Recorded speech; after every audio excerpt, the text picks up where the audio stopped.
Hi, everyone, and welcome to this week's episode of I Never Knew But My Dog Did podcast. I am your host, Maureen Scanlon. Happy to see all of you. Okay, in my mind, I'm picturing all of you. How's that? Um, Happy that you all are here, listeners. I'm always grateful. You know that. I shout you out all the time, and my guests and everyone who's a part of this community that we're building to just help humanity and to heal one another. Um, so let me see if there's any housekeeping stuff. No housekeeping stuff this week. I just got back from Vegas, and Ooh. yeah, it was a nice little getaway with the husband and I. We had moved to Texas in March, and I needed just like, whew, I needed to get away. And so it was really nice. And it wasn't even hot in Vegas, which I was shocked. It was amazing. And that's actually going to bring us I have a little segment at the end for Kelly that we're doing a new segment. So she'll see what she can come up with, but one of them is Las Vegas related. So Ooh. without further ado, let me tell you about my next guest. I'm gonna say it. I always say it. Every guest I have is freaking amazing, over the top, wonderful, overcoming, triumphant, and Kelly is no exception. So Kelly is a self-proclaimed recovering nonprofit professional. She earned her Bachelor of Science and Master's in Public Administration from Eastern Michigan University. She dedicated her career to the service of under-resourced youth and communities. Near and dear to my heart, a service heart she has.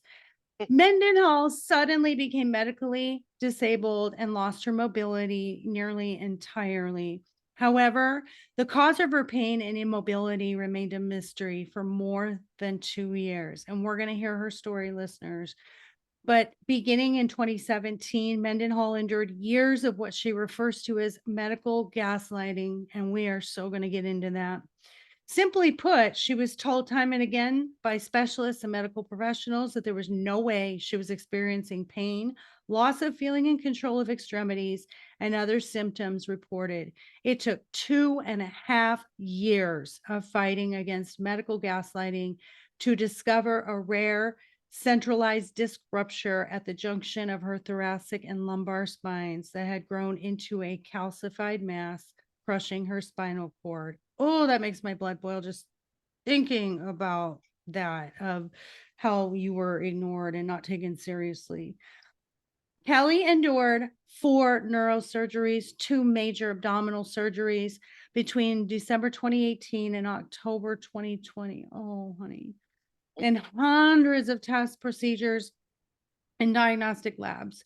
She was permanently disabled by age 40 and has been unable to work outside of the home since age 34. She has not allowed her disabilities to rob her of her self-worth.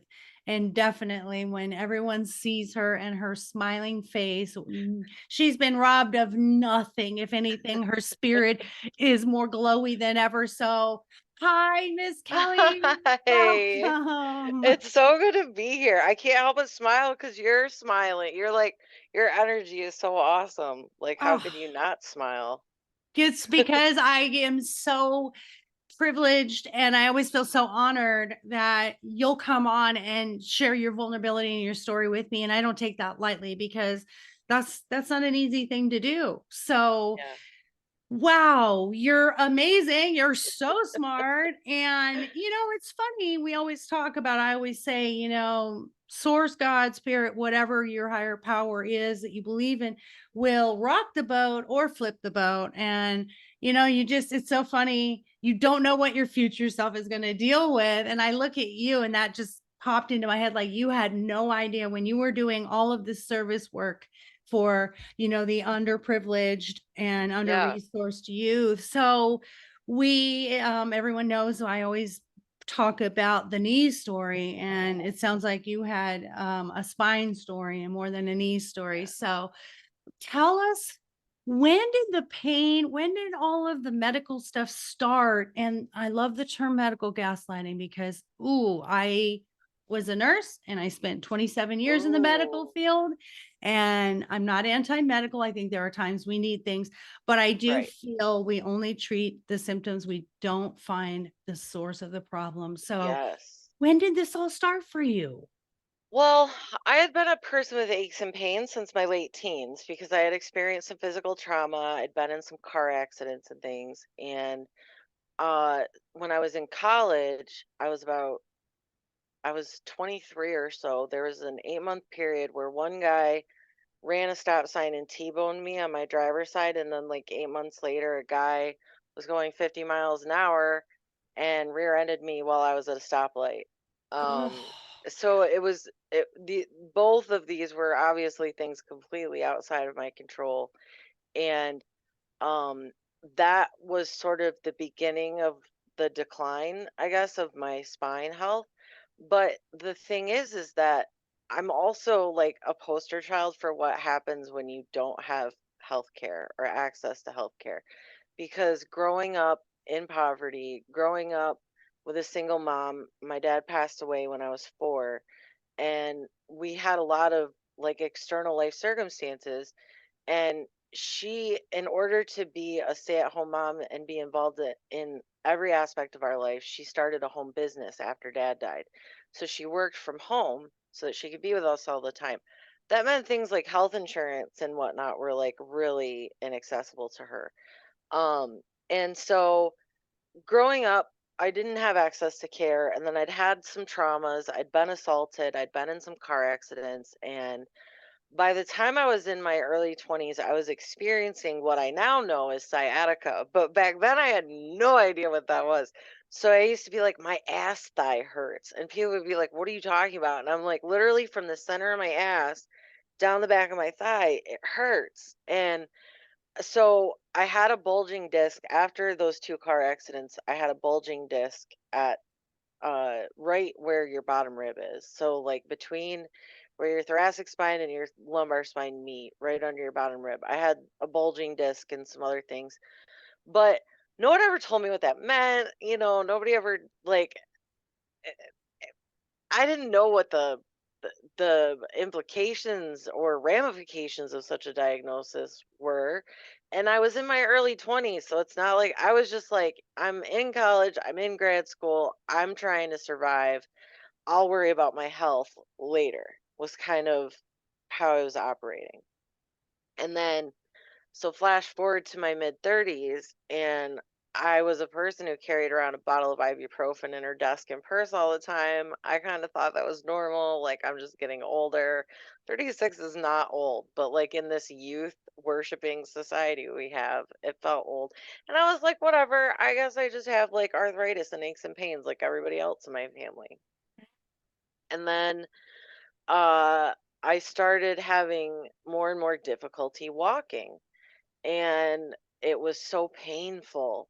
I couldn't take full steps. I could just like shuffle my feet a couple of inches at a time.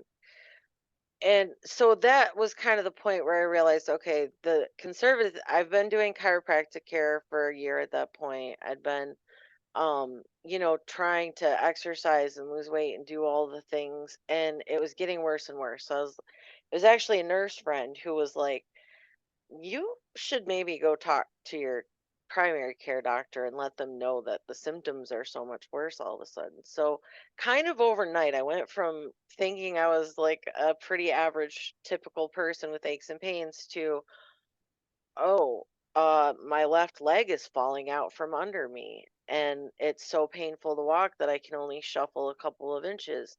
And uh my left leg, the pain in my left leg, I mean, it was like it was being lit on fire and stabbed at the same time.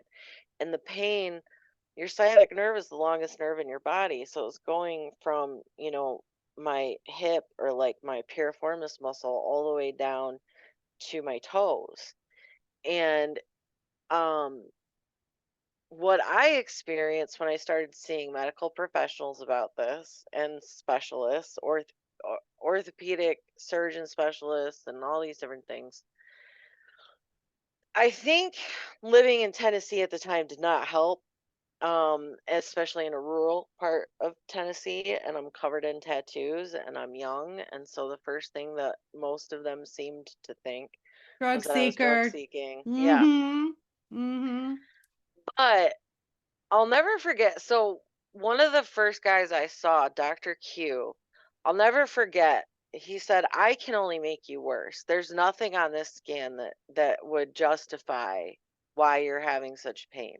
Me doing anything would only make you worse. You need pain management." And I said, "Okay, well, what does pain management look like?" And he said, "Well, I would give you probably oxycodone and send you to physical therapy." And I said, "No, thank you." Yeah. And he looked, and then he looked at me like I was an alien. And he's like, "What do you mean?" And I said, "That's not a long-term care plan. Good for you. No, thank you." Yeah. I said, "I'm 36. I live with major depressive or disorder, post-traumatic stress disorder, generalized anxiety disorder. I have addiction on both sides of my family. You're not going to put me on something that's going to cause another problem. We need to find the root of the problem. Why am I having this much pain? Not here, let's cover it up." And man, Right. that pissed him off. That pissed him off. I mean, working with Oh, doctors, well, they think they they don't, know more than you. And I well, hate that. yeah, It's like the patient knows more than you do, doctor. I know you went to school for it, but right. throwing pills at people and physical therapy, I'm sorry. Hello, I'm not into that. I don't think that's, like you said, a long-term solution. Yes. And you being such a great self-aware patient and saying, I have the tendency to have an addiction. I have a Yeah. genetic disposition to do it. And all you're going to do is drug me up to not feel it while I'm on the drug. And then I'm going to want more because I'm going to get immune to it. And I'm going to need more And and more and more and more. can we also talk, doctor, about the fact that most pain medications like oxycodone or narcotic medications don't fucking help nerve pain? Yep. They might make you so high that you don't care so much that you're in pain, Yep. but it's not actually like lowering your pain. The Yep. only thing I've experienced that lowers my pain levels is cannabis. And when I said, "No, thank you, that's not a plan," he got pissed off at me and he goes, "Well, you must not be hurting that bad then." Oh, So you're oh, either, yeah, so you're either drug seeking or you're just not in that much pain. like you're Like, not in that much pain if you don't want Oxycontin. Oh my right. God, I just want to throw up right now. Oh, And he goes, "You reported that you're at an 8 out of 10 right now. If you're already at an 8 out of 10, I'm only going to make you a 10." oh, Yeah, I swear to God. and this is a specialist, right? This is This was this is an orthopedic spine surgeon. oh my God. Oh my gosh. So I said, "But I'll try physical therapy.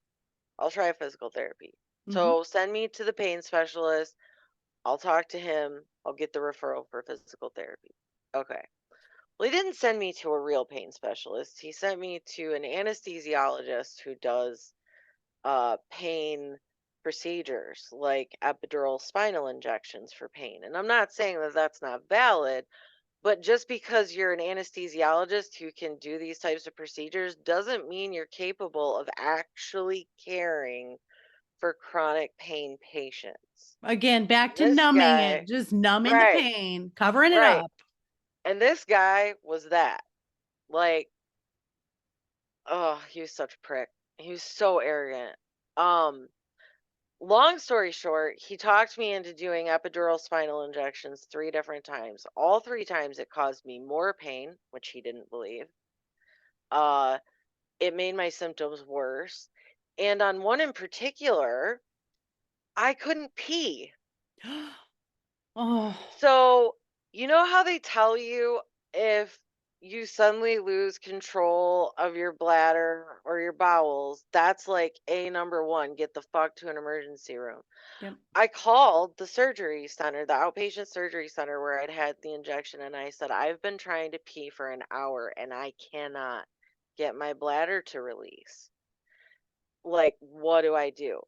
And keep in mind, we are talking about the neurological system. So your spine controls, like, your spinal cord is literally the driver of the bus, right? So Yes. different parts of your spinal column and your spinal cord impact different parts of your body. So he had been injecting things into my lumbar spine, and I'm telling him I can't make urine.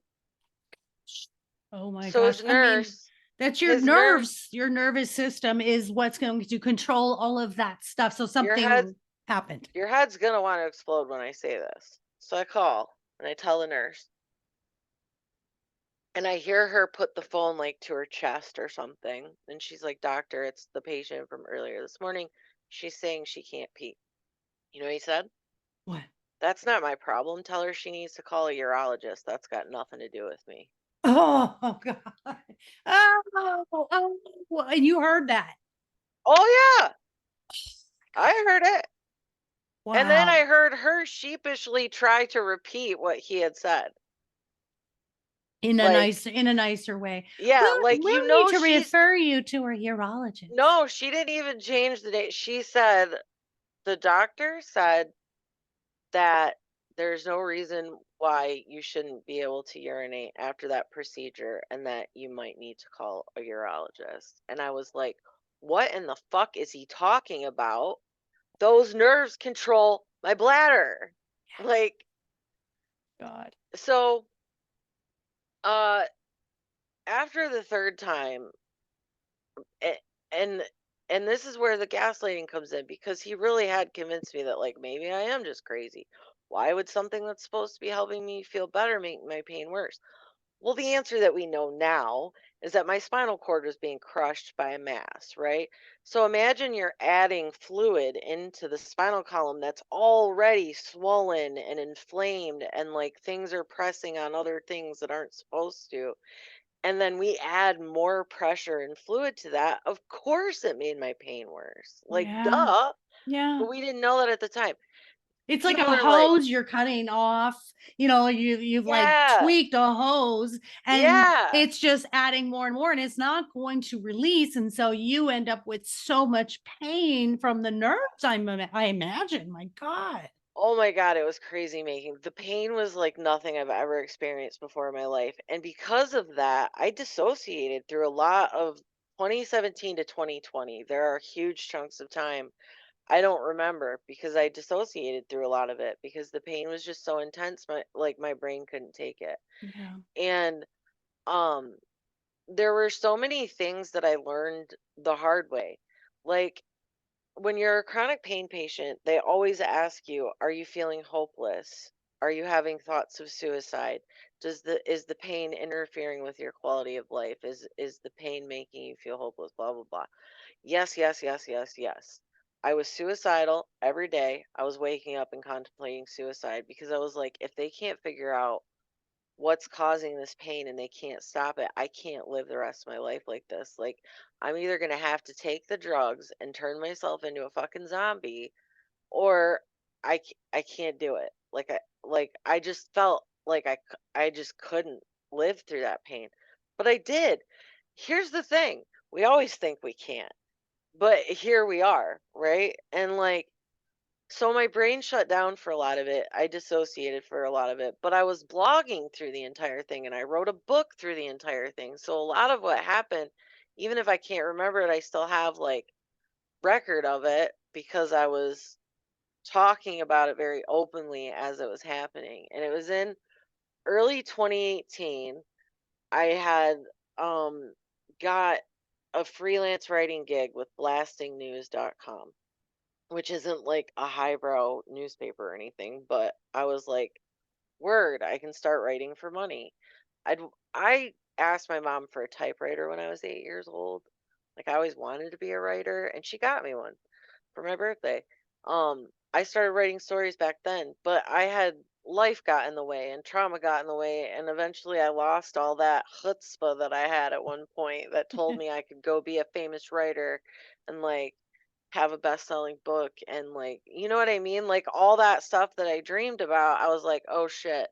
reality is I have over 100 grand in student loan debt, and like, can't find a job that pays more than 40 grand. Yeah. And so anyway, crap,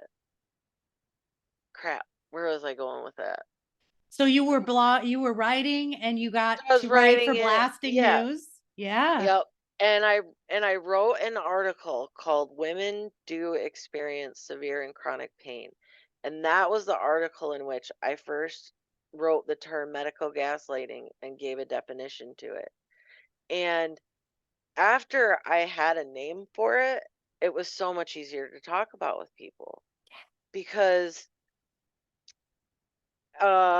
it's really easy to get people to understand the metaphor, right? So if gaslighting in our personal relationships, especially romantic relationships and things like that, if that means that one partner is constantly trying to tell the other partner that they're not experiencing what they're experiencing, that they didn't mean it the way they thought they meant it, it's your perception, it's not me, I didn't do it, that type of stuff. Yeah. That's what medical professionals are doing to patients like me. And it happens to women far more often than it happens to men. It happens to women of color far more than it happens to Caucasian women. Mm. But pretty universally across the board, women are not believed about invisible illness, chronic pain, anything of the sort.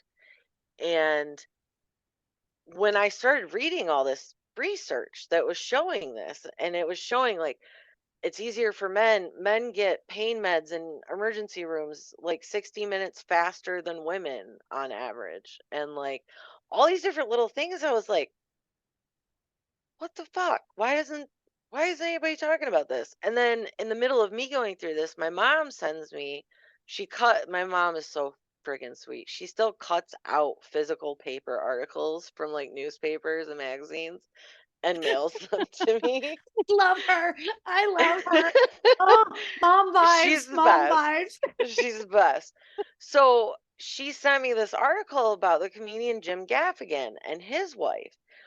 Her name's Jeannie, I believe, and she almost died from a freaking brain tumor because Oh, doctors were telling her that she was crazy. And I was like, wait a minute, it's happening to me. It's happening to at least this woman. Where else is it going? And I'm a political scientist. I went to school for poli sci um and public administration, and I wanted to change the world and do all the things. And so I have this like natural tendency to want to look at the data, you know? So when I started researching it, I was like, fuck, this is like the rule, not the exception. And so I started talking about it because no one was talking about it to me. Like I think my first exposure to this idea of doctors not believing women was like a BuzzFeed article where they did a video where people shared stories about like what what they went to the doctor for, like what symptoms they were having, what the doctor said it was, and then what it actually was. oh, And I bet you you people came out of the woodwork because I can name right now, I mean, myself, how many times this has happened. And I can name 10 of my friends who've also had this. In fact, I had a guest whose daughter they diagnosed with depression and an eating disorder, and she died a year later of cancer. So yeah. this is extreme. And I'm going to say this, and I apologize for interrupting you, but I'll tell No, you're you fine. the biggest gaslighting. So I do blood tests constantly. I've been to a rheumatologist and been diagnosed with rheumatoid arthritis. I have, and that's why I have so much. When I read your story, I'm like, oh my God, I can relate. And I have degenerative osteoarthritis in my lower back, L4 and L5. And it never fails. And I'll tell you the two things that are overdiagnosed that are not what the problems are. And I think one of them maybe you'll totally understand: fibromyalgia. Let's just throw fibromyalgia out there for freaking everything, okay? Because that's what they keep giving me, and they give me these pills for mental whatever to block the receptors. I Right. refuse to take them. I am more naturopath. I completely believe in cannabis. I, however, cannot take cannabis, which is a very unfortunate thing. I have a high sensitivity to it and it makes me really ill. But CBD Oh, that works. sucks. I Yeah, know, I CBD is know. great. I talked to a cannabis coach, one of my guests, and she's like, "You are like the 1%, Maureen, that has such a sensitivity to THC that you cannot take it." I mean, I dry heave, even gummies, even edibles. I Wow, know how much does that suck for me? that But sucks. but I CBD. I'm all about CBD. So the other thing that I have complete heard, especially the gaslighting, is the endometriosis. And Oh it's my God. super That's why I had unfortunate. my hysterectomy. Yeah, Thank you. that's Did you know that endometriosis, and this is something I experienced, so I've had endometriosis all through my youth. Of course, they don't believe you. Oh, it's probably a cyst, it'll go away. And it's just mhm, bad periods. Let's put you on the mhm, pill. mhm, What I did not mhm. know, and I did a study, and this is when I had some major issues, was endometrial cells travel throughout your body. They do not just stay in the uterus. They do not, you don't even have to have a uterus. My ultrasound tech actually said she saw endometriosis in someone's eye and someone's skin. Mine happened to be on my colon. And the only way to find endometriosis is to open you up. And the Yeah. more you open somebody up, the more scar tissue Well, you cause. I will say now it's a laparoscopic, so I feel lucky because they used to have to really open you up. But for me, I was able to do a laparoscopic, just like what do they call that? The exploratory Right. surgery. And So I was that's, able to do but that. it still causes scar Oh, it's tissue because trauma. you're Yeah. going in there. And the more times you go in, and you'll see women, I've been on a support group for endometriosis, and the women are like, yep, going in for my ninth surgery. And it's like, oh, so what I did was my own experiment. I started taking CBD when I had my endometriosis, and I told my OBGYN, did you know that when I started taking the CBD, and I'd never taken CBD, and this is just the capsules, literally within, I think it was 2-3 months, it was gone. And Oh my God. it has not returned. And my doctor, I loved my doctor in Arizona. We're in Texas now. I need to find a good gynecologist. But she was like, I'm going to tell everybody. I'll tell I'm like, good, good. Please do not encourage surgery. Please go the natural pathway. Tell them to try CBD before they do anything else. So, do you agree though that like those two things are very either overdiagnosed or underdiagnosed? What do you I think? believe so I have separate thoughts. For fibro, I think that it's mm, it's the easy diagnosis for some doctors. I think there are very real cases of fibromyalgia. I have a friend with fibro who also has ulcerative colitis though, and fibro often will be a coexisting Yeah. diagnosis. Yeah. It's all autoimmune, Right. Right. And so but I think it's becoming an easy thing to diagnose women with. And it's known as being like this women's disease, but like I have a male friend with COPD and fibromyalgia who is now having to go through the disability process. And so I mean it's not just like the women's disease or whatever. I think that's a misconception. Right, right, And I absolutely. think it's the easy thing for doctors to go to when they can't explain pain because you're a woman. Um, Correct, correct, and I've seen a lot of rheumatologists gaslight, and I've had my own experience with the gaslighting of the rheumatologist because basically, like, they did the same thing where it's like, "Well, you can't be in that much pain," and they make you do the exercises. "Can you bend over? Can you move your arm?" Okay, and that it's like, yeah, but ask me how much I want to cry after you make me do this, and then I leave here and I have to drive home. Yeah, Like, and then for endometriosis, so I'm a perfect example of how underdiagnosed endometriosis is because the only reason why I pursued that diagnosis at all was because a very old psychiatrist I had who is now retired. He retired like a year after this all started, or 2 years. uh I had been diagnosed with piriformis syndrome, and so for those who don't know, your piriformis muscle is a little bastard like rubber band that goes from your hip to the middle of your butt. It's in your glute system, and uh, when your piriformis is inflamed or malfunctioning, or if, God forbid, you're one of the people that have your sciatic nerve running through your piriformis muscle rather than over or under your piriformis muscle, uh, yeah, it's painful. Oh, So basically, I have this neuromuscular condition that causes constant muscle spasms, and that muscle is bearing down on my sciatic nerve. And I had the psychiatrist who was like, "Have you ever been diagnosed with endometriosis?" And I was like, "No, why?" And he goes, "Well, I've had two other patients who were women who had piriformis syndrome, and they both ended up having endometriosis. And what was happened was that the endometrial tissue was glomming onto their sciatic nerve and in their pelvis and stuff." And I was like, "Really?"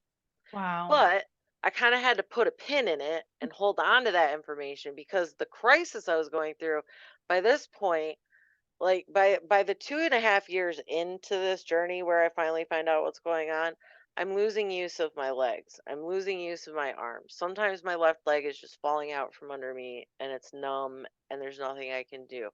I was having these horrible cervical headaches and I had cervical vertigo where literally no matter what direction I moved my head, I was having vertigo. I had had serotonin toxicity because they put me on meds that shouldn't have been mixed at one point. I'd been through a lot. By the time we finally like figured out what was going on, they had tortured me for Oh two my and a half God. years. And And then how were you getting around? Did you use, because I know I used a cane at one point when I was 38 years old because of my back. sometimes, So did you yeah, walk sometimes her? I used a rollator walker a lot. Um, uh, for almost all of 2019, I was on a walker because so it was June of 2019 when they found everything that was happening in my spine, and I had like a myriad of large words that no one will understand. So just imagine that my spine was like a puzzle that, like a 3D puzzle that had been like twisted and like more, in different places. I had a lot of subluxations and stuff where my spine, and then my vertebrae were doing like the fish mouth thing when I moved Oh my my, gosh. and they were so in my neck in July of 2019, I had a cervical fusion at the base of my neck at C6, C7, and they also had to do like laminectomies and stuff where they remove pieces of the bone to relieve pressure. And then in August of 2019, all of a sudden it got to where I couldn't walk again. Like uh I had taken physical rehab into my own hands at that point. I started working with a rehabilitative personal trainer in like March or April of 2018. And so by this time in 2019, I had been working out, even though I would have to think really hard about what I wanted the left side of my body to do. I was doing water aerobics. I was working with a rehab trainer. Like Wow. I was refusing to allow my body to just rot away, or my Yeah. brain for that matter. Good for you. Good for So you. like Determination. literally through all this, I wrote and published my first book. I had a podcast. We performed live in Nashville. I mean, like I did a lot, but I'd been through a lot by the time we finally figured it all out. So in August, all of a sudden, I can't walk again. I have no range of motion. And at this point, the pain is so bad. I called my pain doctor, he was who helped me find out everything. He helped put the puzzle together. And I called him and I was like, "I know that you know how bad I want to stay off narcotics and opioids." And he said, "Yes." And I said, "Okay, well, I'm telling you that my pain is so bad." And I'm like crying. And I'm like, "My pain is so bad. Like, I need it. I have to have something, and something's wrong. We got to figure it out." Yeah. So he said, okay, go into the ER, get get pain management, get some pain meds in you, and then we'll see you first thing Monday or whatever. And then within a very short amount of time, just after having had this neck surgery, that's when we found out about what was happening in my thoracic spine and where the mass was and all this. How So was then that missed? I mean, that seems because they so were that seems so weird to me all because I know, they do CTs, they do ultrasounds, they do everything. How was it missed? they would only do my lumbar spine. Oh my. Nobody would look at the rest of my spine until finally Dr. Welker, my pain management doctor, got me in to see uh this neurologist who did like the sobriety field tests and stuff, and I couldn't pass it in his office. And he's like, "What in the fuck have they been doing to you for the last 2.5 years?" And he goes, "They've done every test imaginable on your lumbar spine, but they haven't looked anywhere else." And I said, "I've asked 3 different doctors for full spinal MRIs. All of them told me no. All of them told me it had to be something in my lumbar spine if it was making my left leg hurt so bad. And all of them told me that there was no evidence that anything was wrong and that I was crazy." And he was like, "You are not crazy. You can't even pass a field sobriety test, and I can tell you're sober." Like, he was, like, visibly upset on my behalf, and, so he ordered the full spinal MRIs, and that's how in June of 2019, we knew that there was something going on in the thoracic spine, but it from that MRI, but it wasn't until August when I suddenly couldn't walk again and it became like an emergency situation. They did a myelogram CT where they pump you full of radioactive goo in your spine and you're on a table that like lifts and moves around and like goes upside down and shit. Mm. And they take x-rays while they're doing that to watch where the fluid in your spine goes, where it's traveling to. And so when they did that, they could see that there was a huge blockage blocking my spinal fluid from moving from one section of my spine to the next. And so then they started putting the pieces of the puzzle together. And even so, I got the surgery in July on my neck, and then by October, I had to go back in for a 4 level fusion in my thoracic and lumbar spine. So it goes from the 10th thoracic vertebrae down to the second lumbar vertebrae, Okay, so which, did they end up removing the mass? And we're gonna wrap it up a little bit yes, here. So they removed the mass, and then at yes, that point, was it too late because you're now immobile and you have yeah. Well, no, it wasn't too late. They had to remove a lot of damage, a lot of bone fragments, get a lot of cartilage out. It was a 7.5 hour surgery. oh, But but I was able to like walk immediately. Like that night I was up walking and I mean it hurt like hell. yeah. That surgery was the only thing like more intense than that surgery as far as spines goes would have been getting like a full scoliosis correction surgery. Oh my gosh. Um so it was pretty like severe. Um and but no, I got immediately I had feeling like it took about a year for a lot of my nerves to grow back and things, but I got feeling back below my waist. I hadn't had feeling in my lady bits for like 4 years, and that came back about a year after my surgeries. Um, I, yeah, I was able to like, I mean, I still live with pain, but I was able to regain use of my arms and legs and stuff like that. Um, I wish I would have known that honesty is not always the best policy when it comes to medical stuff because Wow. I feel like if I hadn't told them, yes, I'm suicidal, yes, I live with depression and anxiety, I feel like they just wrote me off as a hysterical woman from the beginning. And if I hadn't have been honest about those things, I wonder if their perspective would have been different. But That stabs no, me in the heart as a mental health advocate, and that I know. stabs me in the freaking heart right now because if we can't be honest about it's not that I'm suicidal and anxious and depressed for no reason. Right. It's an effect of how much pain I'm in. And you're just looking at why I'm suicidal and depressed and anxiety ridden. You're not Yeah. looking at the cause of that. So Yeah. as we wrap up here, so I love that you said that's the thing that you never knew. And guys, I want to tell you about her book, and I want there was so much more for us to talk about. We could have done this in a two I part know, series. I'm sorry. It feels No, like it flew it by.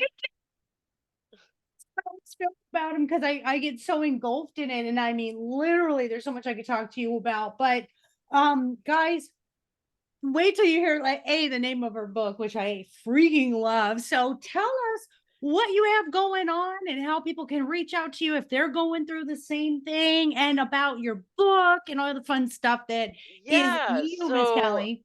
While I was going through a lot of this, I wrote my first book, which is Skin in the Game: The Stories My Tattoos Tell.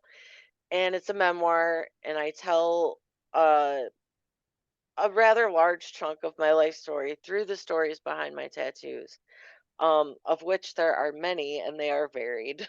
I will tell you, Beyonce makes an appearance in my book. Um, there's just there's a lot. I call it it's a story of survival, false steps, and ascension, and the human spirit, because I did go through a lot of trauma from a young age. So I will give content warnings for for those that need it. I do talk about my depression, anxiety. I do talk about domestic violence. I do talk about sexual abuse and assault. I talk about all the things that I've lived and experienced, losing my dad at a young age. So just be prepared that there might be some triggers in the book, but I promise you, it's all hopeful, because not only did I write the book and I'm still here, but it's been 4 years since I wrote the book. And uh it's unfortunate it came out at the wrong time. It came out June 1st of 2019. And 5 days later I found out I needed all these urgent spine surgeries. So I was never able to like go out in the world and honor the book as much as I wanted to.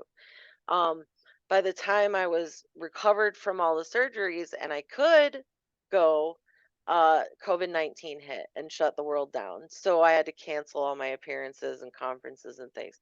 So I'm turning my book into a podcast now. I was just gonna Um, say, or you just yeah. have to write a part two, or Well, second and book two.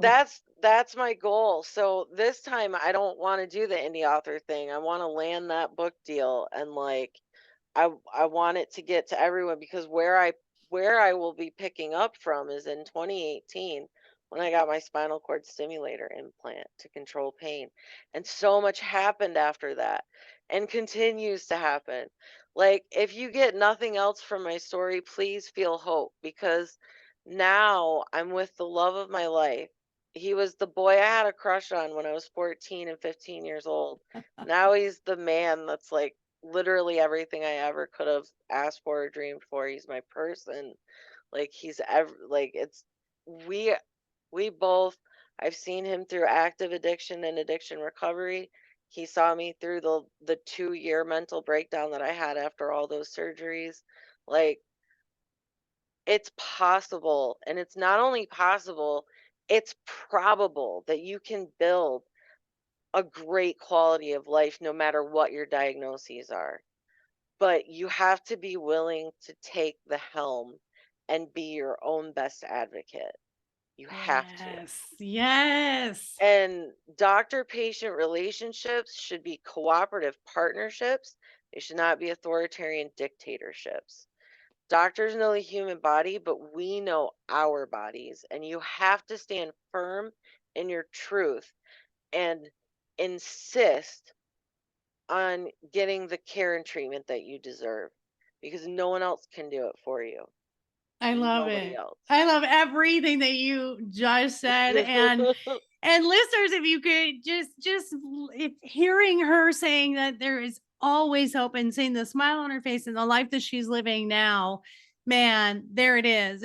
That's in a nutshell everything that she encompasses, and what this podcast for me is all about is I never knew, and having guests come on to say I never knew I could be that aggressive and assertive about my advocating for my health. Bam, Yeah. bam. We just helped, however many people out there who are like, yeah, I'm going through this whole thing. No one's listening to me.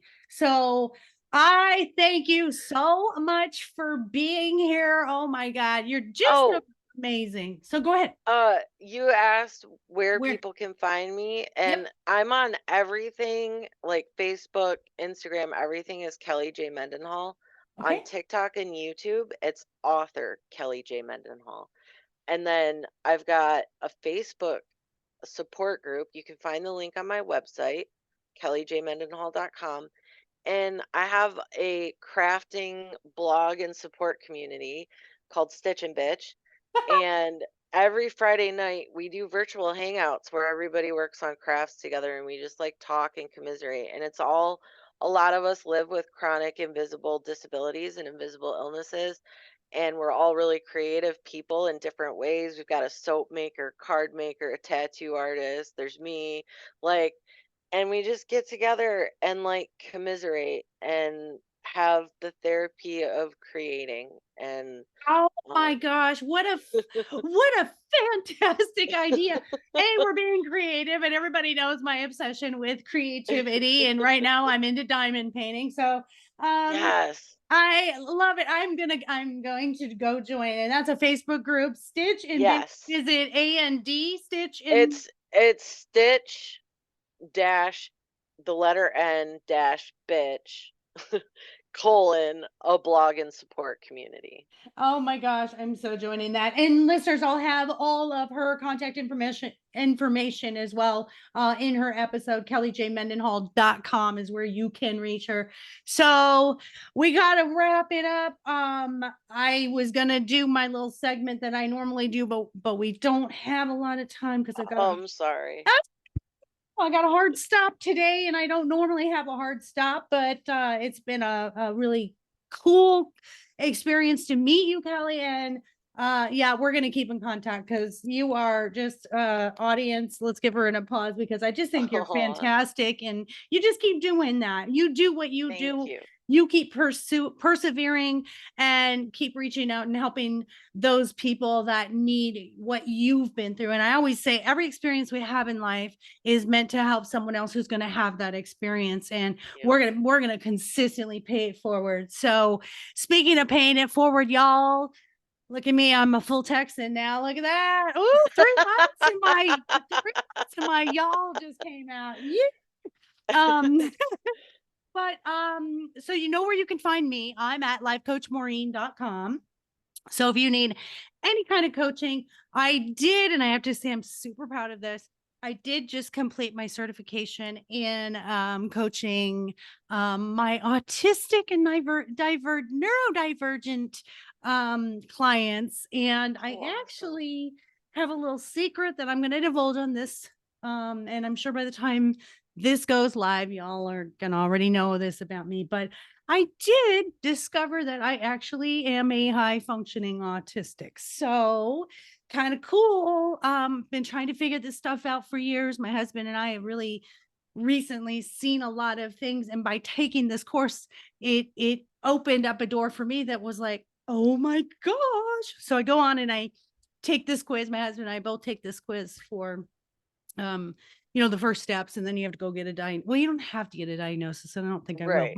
But he gets highly unlikely, and I get highly likely. And it was Wow. interesting, and it was kind of like when you get that diagnosis, you're like, oh. So I knew Yep. I was ADHD, but didn't realize how underdiagnosed HFA, which is high functioning autism, or autism spectrum disorder, ASD. So HFA is what was formerly known as Asperger's, which they have taken out of the DSM manual, and they've now named it as autistic spectrum disorder level 1. So yeah, so it's kind of interesting, and it's really cool because I have related so well to people with autism, and I've actually coached someone for a couple of years with some cognitive things, and I love it. And watching Love on the Spectrum, I'm like, I need to help people, I need to help my people. So I didn't realize that there really was this tie. So that's my my vulnerable sharing this for the first time ever with the world today. So yeah, if anyone has any questions, if you have any neurodiversity or any autism, ASD, or HFA, contact me, because you know what? It takes one to know one. So why, who would be a Well, better and coach without if someone having it, you know? well, and congratulations to you for finding that piece of the puzzle, because sometimes once I think sometimes out of fear people avoid diagnoses, but like once you know what the beast is that you're up against, you Yeah. know how you can work with it. Or Well, and it's difficult being a life coach and then, worrying about that stigma. But for me, I can't be a hypocrite because I'm right. consistently telling my people, my clients, it's not something to be ashamed about. It's something to address and something that we learn how to cope with, and we celebrate who we Yes. are. So why would I be a hypocrite and hide that from the world? So here I am, guys. I've come out full on. That's I'm out of the amazing. closet. So life coach Maureen, you guys, if you want to get a hold of me, and if you want to be a guest, please contact me as well. And then my books, My Dog is More Enlightened Than I Am, and My Dog is My Relationship Coach, is also on Amazon, Barnes and Noble, Walmart, Target, all those fun places.